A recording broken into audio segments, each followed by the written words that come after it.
Hyderabad Sanath Nagar Begumpet division Brahmanwadi ప్రాంతంలో పర్యటించారు Sanath Nagar Congress incharge కోట నీలిమ. అధికారులతో కలిసి విస్తృత పర్యటనలో చేపట్టారు.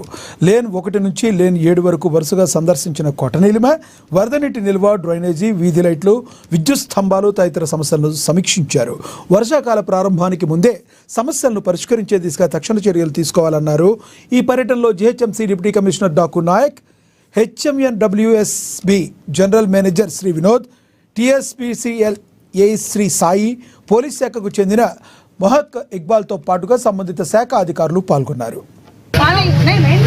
నియోజకవర్గంలో బ్రాహ్మణవాడి బేగంపేట్ డివిజన్ లో ఉన్న బ్రాహ్మణవాడి ఏరియాని మొత్తం సందర్శించి ఒక సర్వే లాగా చేసి ఒక్కొక్క ప్రాబ్లమ్స్ ని ప్రజలతో కలిసి వాళ్ళ ఏం ప్రాబ్లమ్స్ ఉన్నాయి, వాళ్ళని ఎలా సాల్వ్ చేయాలి అని ఒక ప్రయత్నంలో భాగంగా మిగతా అన్ని ఎలా అయితే డివిజన్స్ లో చేసామో అలాగే ఇవాళ బేగంపేట్ డివిజన్ లో చేయడం జరిగింది.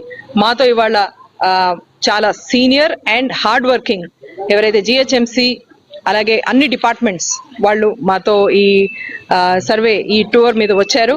క్రితం 1 గంటన్నర నుంచి మేము ఇక్కడే ఉన్నాం. మాతో పాటు డీసీ గారు, అలాగే వాటర్ వర్క్స్ జిఎం గారు, ఎలక్ట్రిసిటీ ఏఈ, అలాగే ఇక్కడ బేగంపేట్ పోలీస్ అందరూ ఇక్కడ ఉన్న లోకల్ ప్రజల